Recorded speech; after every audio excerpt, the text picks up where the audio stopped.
গত পর্বে আমরা দেখেছি যে রেভলিউশন স্লাইডারের ওয়েবসাইটে যে সকল সুন্দর সুন্দর ডেমোগুলো দেওয়া আছে সেগুলো কিভাবে ইনস্টল করতে হয়। তো ওই ডেমো ইনস্টল করতে গেলে আপনার অনেক সময় এমন হবে যে বিভিন্ন ধরনের ইফেক্ট বা অ্যাড অন আগে থাকতেই আপনাকে ইনস্টল করে নেওয়ার প্রয়োজন হবে। তো আজকে দেখি যে আসলে অ্যাড অন কীভাবে ইউজ করতে হয়। তো এই স্লাইডার রেভলিউশনের এই অপশনের নিচে এখানে দেখবেন অ্যাড অন লেখা আছে। তো আমরা অ্যাড অনে ক্লিক করছি। অ্যাড অনের কাজ হচ্ছে এই স্লাইডারের ভেতরে নতুন নতুন বিভিন্ন ইফেক্টকে অ্যাড করে দেয়া। যেমন এখানে দেখুন একটা ইফেক্ট আছে হোয়াইট বোর্ড ইফেক্ট, তারপরে এখানে আরও কিছু ইফেক্ট আছে, এখানে ওয়ার্ডপ্রেস গ্যালারি, ওয়ার্ডপ্রেস পোস্ট, তারপরে টাইপরাইটার ইফেক্ট, সোশ্যাল শেয়ারিং।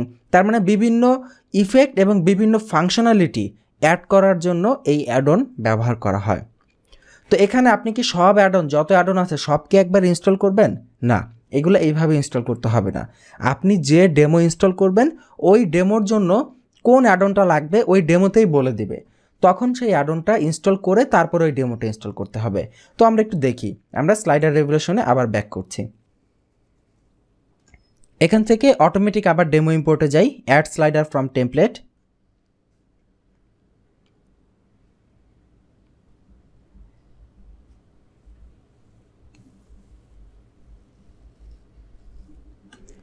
এখান থেকে আমরা একটু ভালো ইফেক্ট আছে, যেমন আমরা ডেমোতে দেখেছিলাম যে পানির মতো ইফেক্ট, যেমন এই যে এটা ডিস্টরশন। তো এই ডিস্টরশনটা অ্যাড করি, এখানে প্লাসে ক্লিক করছি। এখানে যখনই আমরা প্লাসে ক্লিক করলাম এই যে দেখুন রিকোয়ারমেন্ট সেকশনে একটি ক্রস চিহ্ন আছে এবং বলতেছে ডিস্টরশন ইফেক্ট অ্যাড অন, এইটা লাগবে, এইটা ছাড়া এটা হবে না। তো তার মানে এখন আমাদের এটা দিয়ে কাজ হবে না। আমরা কি করব, এখন আমরা অ্যাডঅনসে যাব, অ্যাডঅনস থেকে ওই ডিস্টরশন ইফেক্টটা অ্যাড করতে হবে। তো দেখি এখানে অ্যাডঅনসের ভেতরে ডিস্টরশন ইফেক্টটা কোথায়। এখানে অনেকগুলো ইফেক্ট আছে বিভিন্ন, আপনি যখন বিভিন্ন টাইপের স্লাইড অ্যাড করবেন তখন এরকম বিভিন্নটা রিকোয়ারমেন্ট থাকবে। এই যে দেখুন ডিস্টরশন নট ইনস্টলড, এখানে ইনস্টল দিস অ্যাড অন, এখানে ক্লিক করি। প্লিজ ওয়েট এ মোমেন্ট, কিছুক্ষণ অপেক্ষা করতে হবে। ওকে, ডিস্টরশন অ্যাক্টিভ হয়ে গেছে দেখাচ্ছে।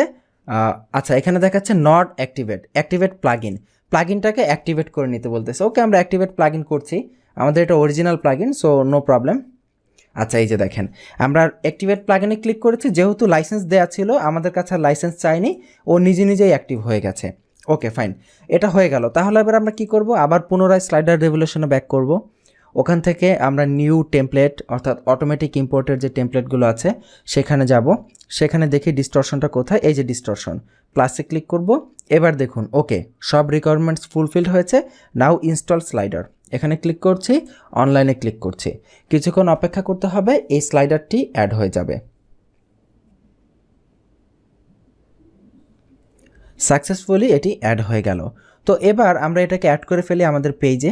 এখান থেকে এমবেড স্লাইডার কপি করছি, স্লাইডারের শর্টকাটটি আমাদের যে পেজ আছে যেখানে আমরা প্র্যাকটিস করি এখানে আমরা দিয়ে দিলাম, দিয়ে আপডেট দিলাম, দিয়ে এবার আমরা রিফ্রেশ করি।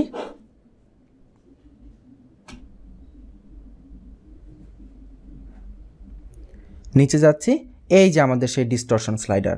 আমরা যদি এর পরের স্লাইডটা ওপেন করি, এই যে দেখুন এই ইফেক্টটা নিশ্চয়ই আপনাদের স্মরণ আছে। আমি যত মাউস নাড়াবো তত পানিটা নড়তে থাকবে, মনে হবে যেন একদম লাইভ পানির মধ্যে আমরা আছি। মাউস না নাড়ালে আর হবে না। আমি যদি আবার ব্যাকে যাই, এই যে মাউস নাড়া দিলে বেশি নড়বে, মাউস স্টপ রাখবো এটা কম নড়বে।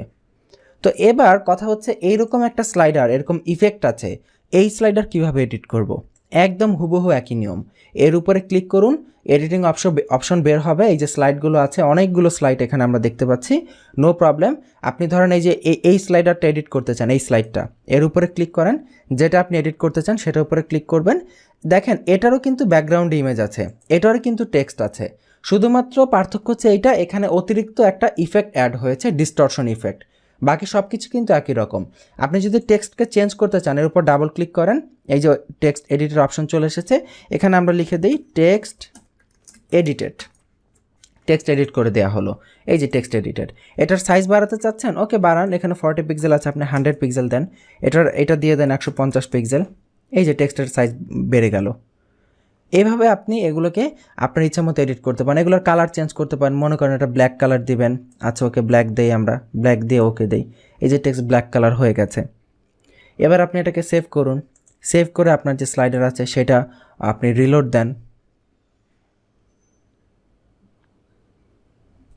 এই যে প্রথম স্লাইডার চলে আসলো, দ্বিতীয় স্লাইডে চলে যাচ্ছি, মাসের স্লাইড, তৃতীয় স্লাইডে চলে যাচ্ছি, যেটা আমরা এডিট করেছিলাম, এই যে টেক্সট এডিটেড। এবার টেক্সটে কোনো অ্যানিমেশন দেবেন, দেন কোনো সমস্যা নেই, টেক্সটকে সিলেক্ট করুন, সিলেক্ট করে এখানে অ্যানিমেশনে যান। এখানে দেখুন কাস্টম অ্যানিমেশন দেওয়া ছিল, আমরা এখানে বিভিন্ন অ্যানিমেশন দিতে পারি, যেমন লেফট থেকে আসবে টেক্সটগুলো। টেক্সটের কালারটা একটু আমরা চেঞ্জ করি, একেবারে ব্ল্যাক কালারটা ভালো দেখাচ্ছে না, হোয়াইট কালারটাই ভালো ছিল এটা। ওকে, দিয়ে আমরা সেভ করে দিই। সেভ করে এবার আমাদের যেটা আউটপুট আছে এটাকে আমরা রিফ্রেশ করি, অথবা আমরা চাইলে এখান থেকে প্রিভিউ দেখতে পারি দ্রুত হওয়ার জন্য আর কি, নো প্রবলেম। আমরা একদম সরাসরি লাইভ পেজেই দেখি কেমন দেখাচ্ছে। এই হচ্ছে আমাদের দ্বিতীয় স্লাইড, এই হচ্ছে আমাদের তৃতীয় স্লাইড এখন আসবে। আচ্ছা সরি, ওটা স্কিপ হয়ে গেছে, ব্যাকে যাচ্ছি। এই যে দেখুন, যে অ্যানিমেশন দিয়েছি অ্যানিমেশন এসেছে, এবং আমরা মুভ করে এই যে মুভ করতেছে। তো এইভাবে আপনি কাজ করতে পারেন আপনার সুবিধা মতো। আপনি স্লাইডকে এডিট করতে পারেন, ক্লায়েন্টের চাহিদা অনুযায়ী স্লাইডগুলোকে ডেলিভারি দিতে পারেন। তো আই হোপ আমরা বোঝাতে সক্ষম হয়েছি যে কিভাবে এগুলো নিয়ে কাজ করতে হয়, এবং আশা করি আপনারা সবাই ক্লিয়ারলি বুঝতে পেরেছেন যে এই বিষয়গুলো নিয়ে কিভাবে কাজ করবেন।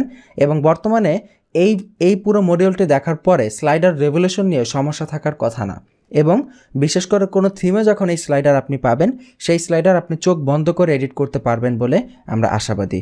শুধুমাত্র এডিটই না, ওই থিমের ভেতরে যদি নতুন কোনো স্লাইড আপনাকে ঢোকানোর প্রয়োজন পড়ে বা নতুন কোনো ডিজাইনের স্লাইডার ঢোকাতে হয়, সেটাও আপনারা ঢোকাতে পারবেন বলে আমরা আশাবাদী। এই পর্ব এখানেই শেষ করছি। আর শেষ করতে করতে আরেকটি কথা আপনাকে বলে নিচ্ছি, আপনাদের নিশ্চয়ই স্মরণ আছে যখনই আমরা কোনো স্লাইড এডিট করতে যাই, আমরা বলেছিলাম একটা জিনিস আমরা স্কিপ করতেছি, যেটা আপনাকে পরে দেখানো হবে। তো সেই জিনিসটা কি মনে করুন তো? আশা করি মনে করতে পেরেছেন। এই যে স্ট্যাটিক বা গ্লোবাল যে লেয়ারটা আছে, এই লেয়ারের কি কাজ এটা তো আমরা দেখলাম না। তো এইটা আমরা ইনশাল্লাহ আগামী পর্বে দেখব যে আসলে এই লেয়ারটা কি কাজ করে। তো আগামী পর্বের আমন্ত্রণ জানাচ্ছি, ভালো থাকবেন, আল্লাহ হাফিজ।